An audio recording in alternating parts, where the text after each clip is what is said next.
Hallelujah. I welcome you Mo kí yín káàbọ̀ to the Sunday service of the Lord of Old Evangelical Church. sí ìsìn ọjọ́ ìsinmi ìjọ oníhìnrere ìfẹ́ ìgbàlà. And we give glory unto our Almighty God, A lè fi ògo fún Ọlọ́run Elédùmarè. who has all things in abundance. Èyí tó ní ohun gbogbo lódùlódù. We give him glory for sparing our lives, A fi ògo fún tó dá ẹ̀mí wa sí. for witnessing the fourth Sunday in the month of August. Fàbí Sunday kẹta nínú oṣù kẹjọ. Little by little, Díẹ̀díẹ̀. by this week Sunday, next week Sunday, Níwòye ọ̀sẹ̀ tó ń bọ̀. the year 2025 will remain only 4 months. Ọdún 2025 bá kó oṣù mẹ́rin péré. Our life will not go with the year. Ayé wa ò ní bá ọdún lọ. New things of glory and upliftment will happen in our life in Jesus. Amen. Ohun tuntun fún ìgbéga àti ìtẹ̀síwájú yóò ṣẹlẹ̀ ní ayé Before wa. we go into the Word of Kí a God, tó lọ sínú ọ̀rọ̀ Ọlọ́run. let us pray. Ẹ jẹ́ kí a gbàdúrà. And so, our loving Father, we thank you. Thank you, Lord. Daddy, I glorify your holy name. I raise up my voice of adoration unto you on behalf of your people and all my audience, that you are good, you are great, you are loving, you are a loving Father. Your love for us surpasses the love of our earthly parents. For this reason we say, hallelujah be unto your holy name. Accept our thanksgiving in the mighty name of Jesus. Amen. Is there any sin that can hinder your presence in our life? Is there any sin that can make the word of God we are about to hear and ineffective in the life of every individual?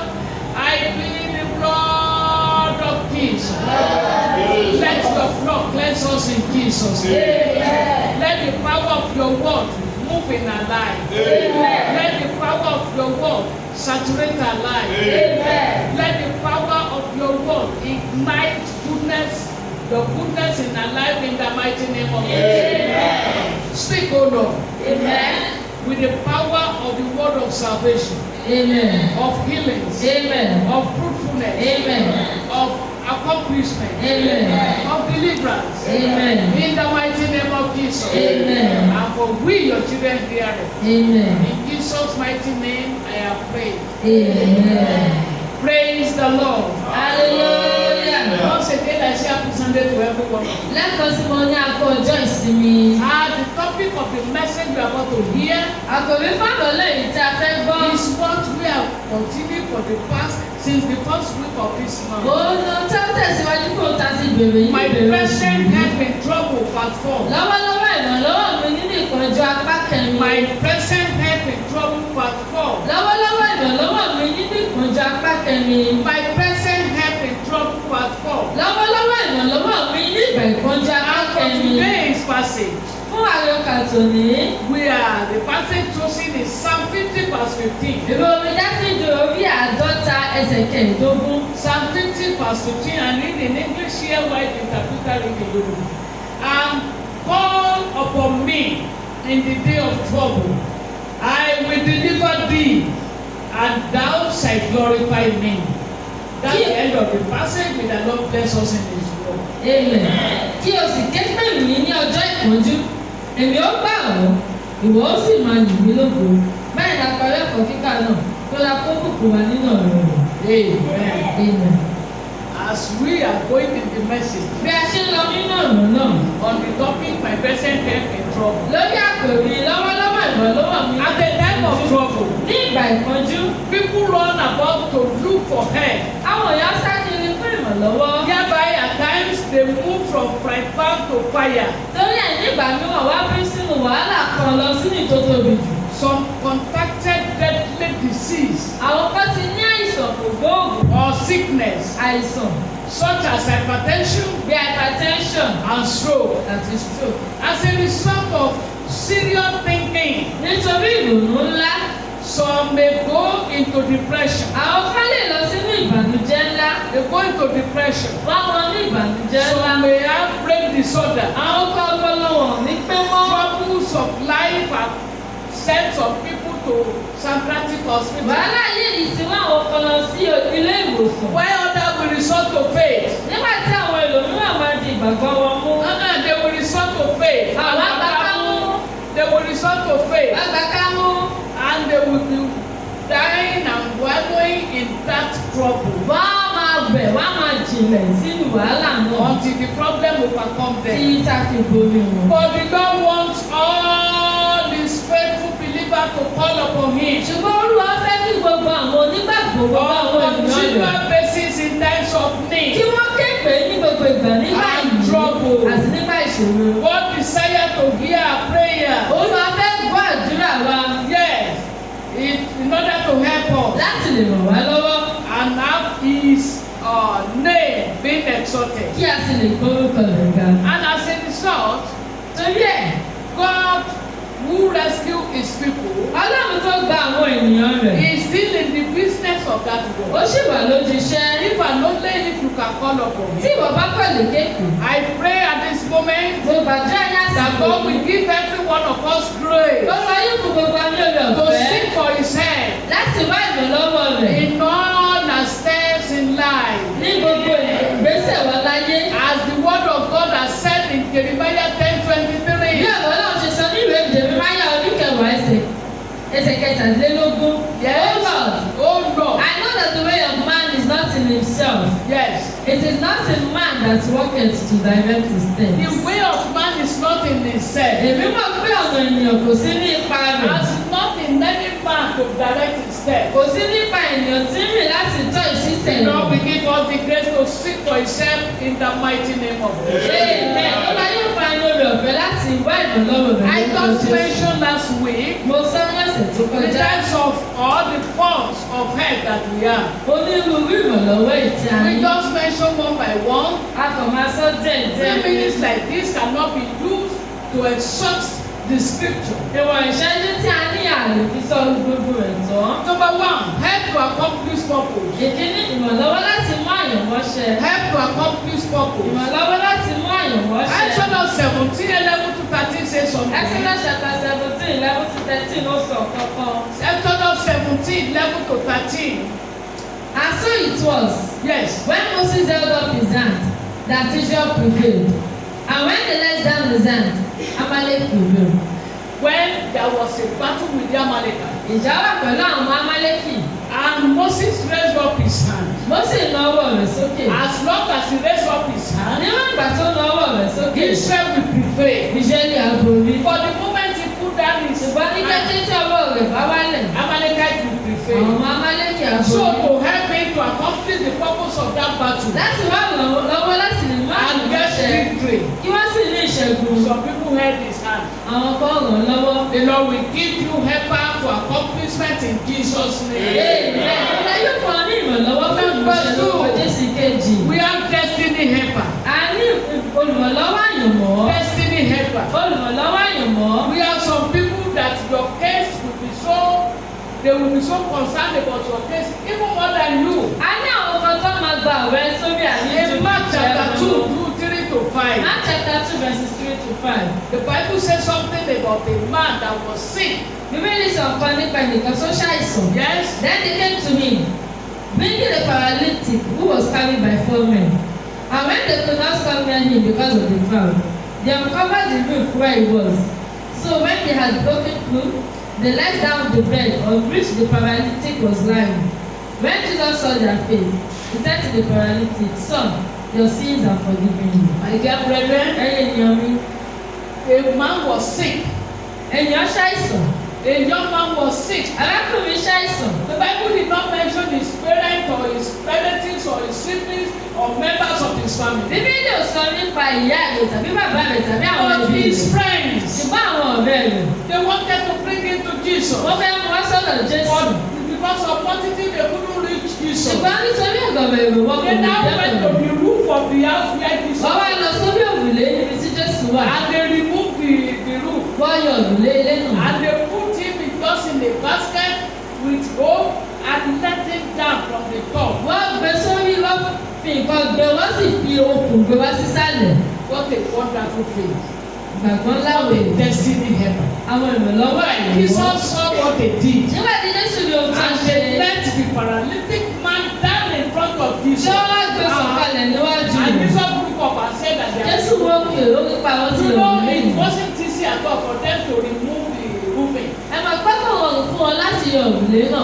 And one wondered why people did not hear them when carpenter was working. Ẹ máa gba àgbẹ̀ táwọn èèyàn fi gbọ́ wọn nígbà tí wọ́n yọ. But they let this man down in front of Jesus Ṣùgbọ́n Christ. wọ́n gbé Jésù ìwà wọ́n gbé And alákùnrin the wá man sáré received his healing. ó sì gba ìwòsàn. I hereby decree by the name of Mo sọ Jesus. ní orúkọ Jésù. The destiny helper will be assigned to you. Amen. Àwọn yọ olùrànlọ́wọ́ Assigned to your children. Amen. And when you come across your destiny helper, you will not be ignorant, you will not be negligent to grab the situation in Jesus' name. Amen. Number 3, Ìkẹta. help at a critical point. Ìrànlọ́wọ́ ní ìgbà tó le. Help at a critical point. Ìrànlọ́wọ́ ní ìkórìtà tó le. This in Luke chapter 7, 12 to 15. Luke chapter 7, 12 to 15. We are talking of the widow of À ń Nain, sọ̀rọ̀ nípa opó who Náírì. was a widow. Opó ni The husband was dead. ọkọ ẹ̀ ti kú. And the only son, the only child, the only son, Ọmọ kan ṣoṣo tó ní this young man died. òun náà kú. He had not married, not to talk of having children. Kò wá fẹ́ lò mìíràn ká tó sọ pé ó bímọ mìíràn. And people joined him, they joined him to go and they joined her to go and bury the son. Àwọn èèyàn sì darapọ̀ mọ́ láti lọ sin ọmọ These náà. are the professional wailers. Àwọn wọ̀nyí ni abẹ́lẹ́kún sunkún. Professional wailers. Àwọn abẹ́lẹ́kún sunkún. They don't cry, they wail. Wọ́n máa ń kó lórí ẹkún lórí ẹkún. Those who know how to cry or wail in tears. Àwọn tó máa bọ́ ẹ máa ń sọkún tàbí kò lórí Those who ẹkún. have good voice to raise it up. Àwọn tó ní òun ńlá láti gbé sókè. Oh, we are ready, oh. A ti ṣe tán. And one person will, Ẹni kan bá ti gbé sókè. your life is destroyed. Ayé rẹ̀ ti bàjẹ́. And others will echo it. Ẹlòmíràn ti bè. So we have professional wailers that accompany this woman. A ní àwọn abẹ́lẹ́kún sunkún tó tẹ̀lé arábìnrin What yìí. a moment of hopelessness. Ìgbà tí ìrètí ti sọnù. What a moment of great sorrow. Ìgbà ìṣòro ńlá. But coincidentally they met Jesus Christ. Ṣùgbọ́n wọ́n pàdé Jésù. And Jesus ordered those who carried the casket to stop. Jésù pàṣẹ fún àwọn tó gbé pósí náà kan And dúró. they stood still. Wọ́n sì dúró. Then he touched. Ó fọwọ́ kan pósí He náà. touched the beard. Ó fọwọ́ kan pósí náà. And they put it there. Wọ́n Say, gbélẹ̀. young man, I say, Arákùnrin mo wí fún ọ. rise up. Dìde. And handed over the son to Ó sì his fà á mother. lé ìyá rẹ̀ lọ́wọ́. What a great God. Ayọ̀ ńlá. What a great God. Ayọ̀ ńlá. Listen to me. Gbọ́ mi. I speak as an oracle of God. Mo sọ̀rọ̀ gẹ́gẹ́ bí ìránṣẹ́ I Ọlọ́run. speak by the resurrection power of Jesus. Mo sọ̀rọ̀ nípasẹ̀ agbára jíjẹ Jésù Every Kristi. hopelessness in your life will receive power of God. Títí sọnù ní ayé rẹ̀ agbára Ọlọ́run dá padà. Níbi tó tún ṣe No ìrètí. way again. Táwọn èèyàn ní kò The sọ́nà. Lord will restore your hope today in Jesus' name. Yóò fún ọ ní ìrètí Say orúkọ number Jésù. 4 here. Ìkẹrin. Help from the camps of the enemy. Ìrànlọ́wọ́ láti àgọ́ ọ̀tá. At times God will give help from the camp of the enemy. Ìgbà mìíràn ó lọ á fúnni ní ìrànlọ́wọ́ láti In àgọ́ the ọ̀tá. book of Judges chapter 4, Nínú ìwé onídàájọ́ orí verses kẹrin. 17 to 22, Ẹsẹ̀ kẹtàdínlógún dé God ìkejìlélógún. gave Israel Ó lọ fún Ísírẹ́lì victory ní ìṣẹ́gun. over Syria, the captain of Philistines army. Lórí Sísẹ́rà olórí ogun àwọn ọmọ wọn. Olórí ogun àwọn Fighting. bí nígbà tí wọ́n ń jà. The man fled. Ó sá. And he ran to the tent of Nine. Ó sá sínú ilé àwọn Kẹ́náánì. He ran into their tent. Ó sá sí There àwọn was ọmọ. friendship among them by that time. Nítorí wọ́n jẹ́ ọ̀rẹ́. Then he told Jael, Ó sọ fún Jael. a woman Obìnrin of fast thinking, obìnrin tó lè lóyún. please stand at the door. Jọ dúró lẹ́nu. I want to stay at home. Mo fẹ́ dúró sílé. He asked for water, the woman gave her milk. Ó bẹ̀rẹ̀ fún omi, ó fún ní mílìkì tútù. He asked for water, he gave her milk. Ó fún ní mílìkì. You too, when you couldn't sleep on time, Wọ́n náà ò lè tètè you sùn. can put evaporated milk inside water. O lè fi mílìkì olómi sínú omi And to take tútù. it, you will sleep on. Wàá sùn. Unless you are suffering from insomnia. Àbí tó bá láìsàn àìlè sùn. Or you put it with a cold malt, Àbó bá fi sínú you mọ́ọ̀tì. will sleep on. Wàá sùn. This woman gave him milk instead of Obìnrin yìí milk. fún ní mílìkì. And the man slept ó on. sì sùn lọ. And from there she killed her. Ibẹ̀ ló ti She pa. killed him. Ó ti pa. And when the Israelites were pursuing, the Israel soldiers were pursuing. Nígbà tí àwọn olóríṣẹ́ lè They ṣe had àlè, hey, come and see wọ́n ní ẹ me. bá wò ó.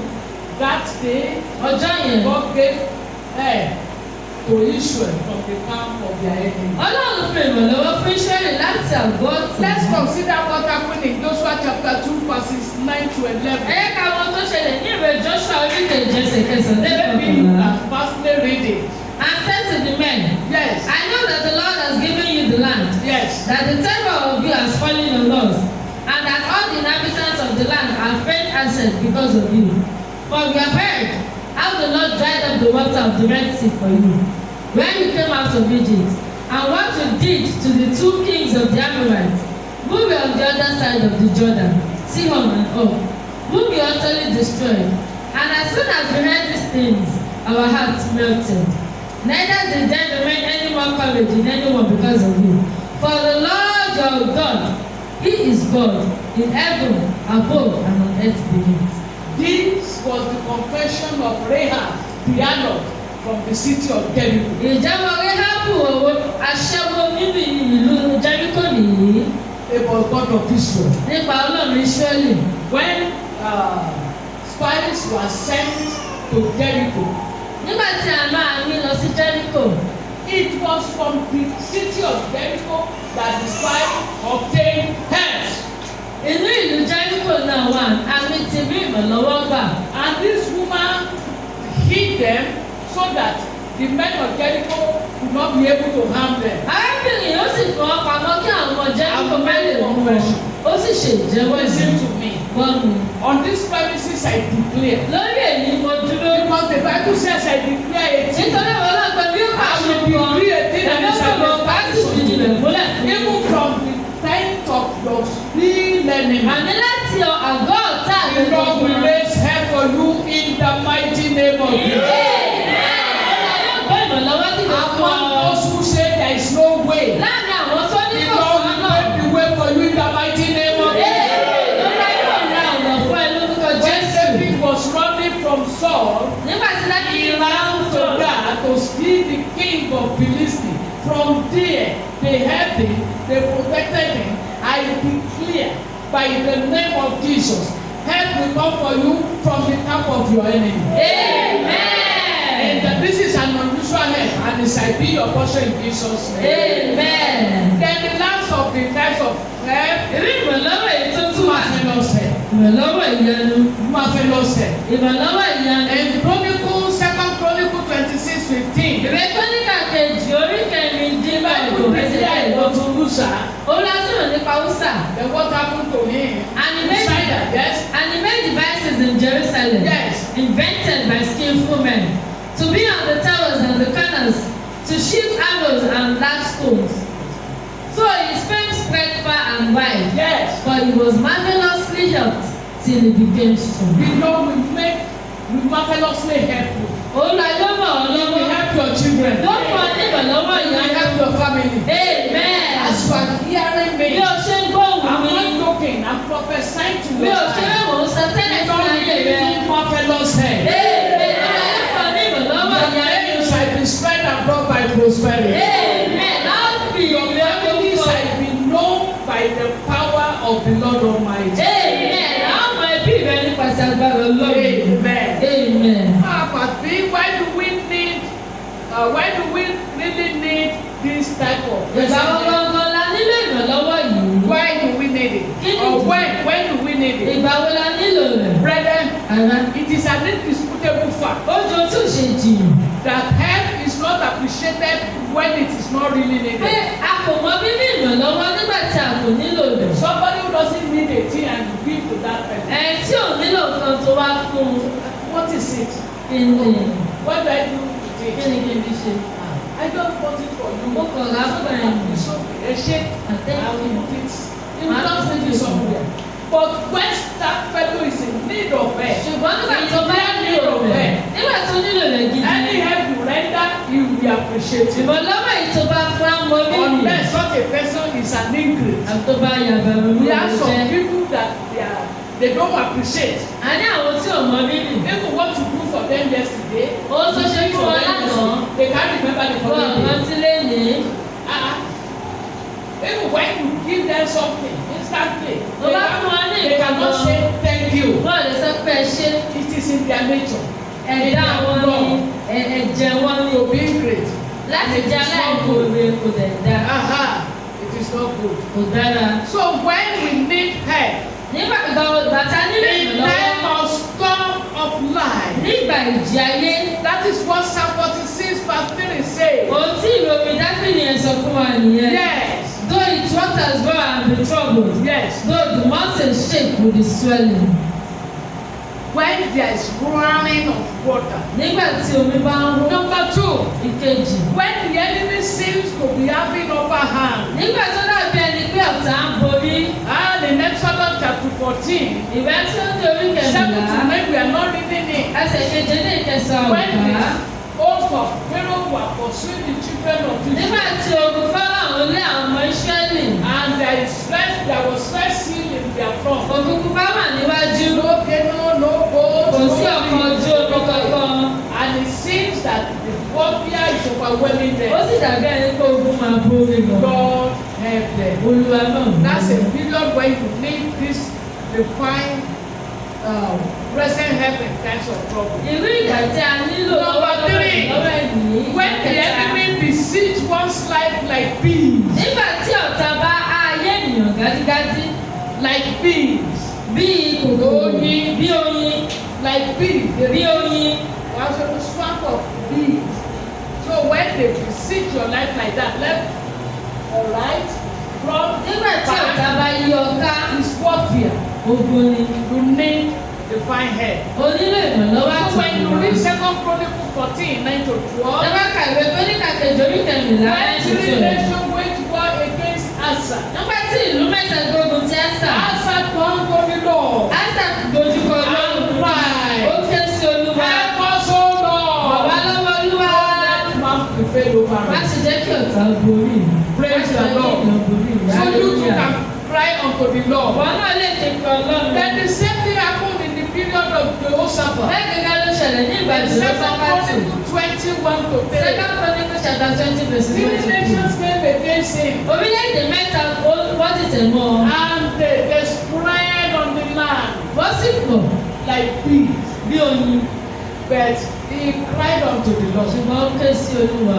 In prayer and fasting. Nínú àrà àti He àdúrà. declared prayer and fasting for the people. Ó pàrọ̀ àti àdúrà And God helped them. Olúwa sì ràn God án lọ́wọ́. told him not to fight Ó anybody, wá ní kó má jagun. but to select choir, the singers. Ṣùgbọ́n kò yàn àwọn Very akọrin. unbelievable, very unusual. Ohun tí ò ṣe They tí ò sang ṣẹlẹ̀. to go and make the war. Wọ́n kọrin láti bá ìjà Praising God. Wọ́n yan Ọlọ́run. Ẹ máa yin Olúwa, ẹ̀yin ènìyàn gbogbo.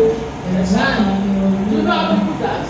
They dance forward, they dance backward. Wájú síwájú, And they wájú were sẹ́yìn. dancing. Bí wọ́n ṣe The ń jó, terror came upon their enemies. ẹ̀rù bà àwọn ọ̀tá. And they began to kill one another. Wọ́n bẹ̀rẹ̀ sí ní rọra wọn lọ́wọ́ One láti person is para wọn. helping to kill another person. Nìkan ràn ìkejì lọ́wọ́ láti pẹ̀lú mìíràn. And 3 days, the children of Israel, under Jehoshaphat, they went to the battlefield to gather wood. Ní ọjọ́ mẹ́ta ni àwọn Ísírẹ́lì lábẹ́ ìjọba Jèhóṣáfátì lọ sí ojú ogun láti lọ pèlè ogun. Then number 4, Ìkẹrin, when all hope had lost nígbà tí ìrètí pin, and there is no comfort anywhere, tí ò sí ìtùnú bí kan. like that widow of Nam. Bí oko náírà. Number 5, Ìkarùn-ún. when one faced dangers of protection. Nígbà tí èèyàn bá ní ewu tí kò sí ààbò. Yes, like that of Ezra. Bíi ti Ezra. In Ezra chapter 8, verses 21 to 22. Ezra chapter 8:21 He had already told the king Ó ti sọ fún ọ. that they didn't need security. Pé wọn ò nílò kí They èèyàn followed dáàbò. them to Jerusalem. Pé láti tẹ̀lé wọn But along the line, ṣùgbọ́n ló jọ́ọ̀nù. they discovered that they needed it. Gbọ́dọ̀ káwọn And nílò.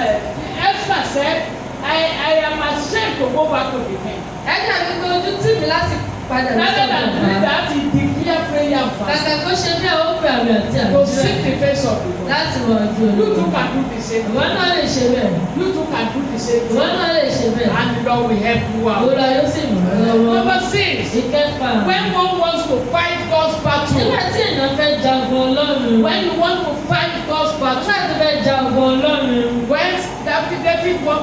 wanted to fight Goliath. Nígbà tí Dáfídì fẹ́ bá Gòláyátì He jà, trusted in the Lord ó gbẹ́kẹ̀lé Olúwa. and did not fought the battle for Ó him. lọ sí ìgbà ìjà In náà. 1 Samuel chapter 14 verse 6, 1 Samuel chapter 14 verse 6. what does he say? Then Jonathan said to the young man, Yes.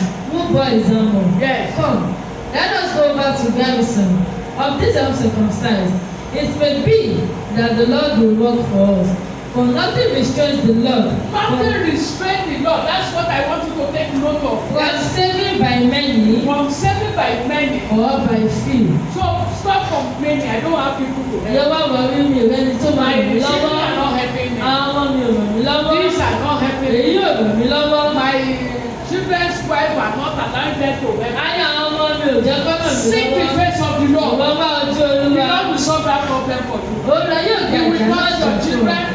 He will touch those who are as he had already assigned to help you. Yóò fọwọ́ tán And àwọn they yóò will fọwọ́ tán help àwọn tó máa ràn you. ọ́ lọ́wọ́. He is not saving by multitude. Kó fi ọ̀pọ̀ He ìlú is bá ní. saving by the people he had assigned to help you. Ó ń gbani nípasẹ̀ àwọn tó ti yàn Praise fún the ọ. Lord. Hallelujah. Number 7. Ìkeje. When the enemies threatening to harm us, Nígbà tí ọ̀tá bá halẹ̀ láti ṣe wá ní jàmbá. like the period of the apostles. Bí ìgbà tí àwọn In àpòsílẹ̀. Acts chapter 4, verses 21 to Iṣẹ́ 31. àpòsílẹ̀ lórí kẹrin 21 They asked them not to to 21. preach again. Wọ́n ní kí wọ́n má wà For sọ̀rọ̀. they gathered somewhere Ṣùgbọ́n wọ́n dúró sí ìlú and kan. they were praying. Wọ́n sì ń In gbàdúrà. verse 32, 1 or 33. Verse Or that 31 verse. verse 3. 31. And when they had prayed, When they are praying, the place where they were the assembled foundation of together that place shook. was shaking, Yes, and they were all filled with the Holy Ghost, they were filled with the Holy Ghost. and they spoke the word of God with So when there boldness. is trouble like that, Nígbà tí wàhálà bá wà báyìí, you can find a mature Christian of lightly minded. ó lè pe èèyàn tó wà ní Kristi kí ẹjọ́ ní ọ̀pọ̀ náà kí ẹ lè jọ And the gbàdúrà. Lord will help you. Olúwa yóò sì ràn án Then lọ́wọ́. what can we do to obtain this present Kí ni help? a lè ṣe láti ní ìrànlọ́wọ́ yìí? Number 1 is what we have read Okay, in Psalm 50 verse 15. Psalm 50 verse 15. Cry unto the Lord in prayer. Kéńtì Olúwa nínú àdúrà. He has given you a blank check that he will answer. Ó ti fún ọ ní blanket He kó will máa dá help lò. Òun yóò ràn and ọ́ he will lọ́wọ́. make you praise Òun yóò him. sì mú ọ Number 2, nìyí. accept the owner of this help Èkejì gbani tó ní ìrànlọ́wọ́ as yìí. your Lord and Savior. Gẹ́gẹ́ bí Olúwa àti olùgbàlà rẹ̀. Number 3, Ìkẹta. we need to hold our peace A ní láti dúró jẹ́. and patiently wait for his divine Kí a intervention. sì fi sùúrù dúró de Moses ìgbà told the children of Israel at the bank of the Red Wọ́n lè Sea. sọ fún àwọn aṣáájú létí odò pupa. Then in Exodus 14:14, Ìrẹsì lórí tẹ̀lé. hold your peace. Ó ní ẹ dúró The jẹ́. Lord will fight for you. Olúwa yóò gba ìjà yín jà. Number 4, Ìkẹrin. at that point, Nítorí tàyí. believe that God is nearer to you than ever. Gbàgbọ́ pé Ọlọ́run súnmọ́ ju ti tẹ́lẹ̀ lọ. Nearer to you. Ó súnmọ́ ju ti tẹ́lẹ̀ lọ. Number 5. Ìkarùn-ún. Always think about what you are going to do for Jesus. Ṣùgbọ́n máa wọ́n ní nípa ohun tó lè ṣe fún Like the Jésù. citizen of Bí America. àwọn Amẹ́ríkà. It is in their life. Ó wà nínú ayé wọn. Nínú ẹ̀jẹ̀ What can wọn. they do for Kí America? ló lè ṣe fún ìlú Not what wọn? America can do. Wọ́n ṣe kí ni ìlú wọn lè ṣe And fún America wọn? is doing wonderful things for them. Amẹ́ríkà lè ṣe ohun tó So sọ you fún to wọn. think of what you can do for Jesus. Ṣùgbọ́n náà lò ó kí ló lè Do ṣe not fún sit Jésù. down. Give me, give me, give me. Má jòyè give me. fún mi If you nìkan. have a son or a sister or a brother that is always asking, Tó bá ní ọmọdé kó má bèèrè ó such bèèrè a kó fellow tó pẹ́ will gbé. be beautiful. Irú èèyàn bẹ́ẹ̀ máa tẹ́. The time will come when he call that you will not answer. Ìgbà kan bọ̀ tó máa pè tẹ́ ní In dáadọ́. conclusion, my dear people, Lákòótọ́ àyè ènìyàn mi. the present help in time of trouble Lọ́wọ́lọ́wọ́ ìrànlọ́wọ́ ní is always ìgbàgbọ́jú. there for you. Ó wà fún ọ. Just trust your life in the hand of Jesus Fi Christ, ayé rẹ fún Jésù. who can deliver you from the problems on earth here Èyí tó lè gbà ọ́ nínú ìṣòro ayé and yìí. accept your soul in Ó eternity. sì gba ọkàn rẹ ní A ayé ayé. songwriter says, Olórí kan wípé in Loeki book number 160. lo ẹ́kì gbogbo 164. Yes. Ààrẹ mú ọkàn rẹ kò lù. Are you weary or heavy laden? Sọ fún Jésù. Tell it to Jesus. Sọ fún Jésù. Tell it to Jesus. Ìbánújẹ́ dìbò ayọ̀. Are you grieving over joys Sọ departed? fún Jésù. Tell it to Jesus alone. Sọ fún Tell Jésù. it to Jesus. Sọ fún Tell Jésù. it to Jesus. Òtọ́ rẹ tó dájú. He is a friend that is well known. Ojúsọ rẹ àti ìyẹ̀kà. We have no other friend or brother like Sọ him. fún Jésù. Tell it to Jesus alone. I declare Jesus, sọ ní orúkọ Jésù. the present help will always be there for you. Lọ́wọ́lọ́wọ́ ẹ̀mí When you wà have a pọ̀ mọ́. problem, he will answer you. Nígbà tó bá dé bá dá Your olóò. problem lead you to have hypertension. Má jẹ́ kí ìṣòro rẹ mú Do ọdún not bẹ́ẹ̀ allow lórí you to give you stroke. Má jẹ́ kó fọ́ ní Don't stroke. go into depression. Ìwọ má wọ ní ìbànújẹ́ Open your lọ́wọ́. mouth wide. Lẹ́nu rẹ The Lord gbòòrò. will answer you. Olúwa yóò dá olóò. And patiently wait for Ó him. sì fi sùúrù dúró. Hold your peace. Ìwọ He dúró will jẹ́. surely sort you out. Yóò dá olóò. May the Lord bless us in this. Sọ́dọ̀ kúkú máa ń rẹ̀.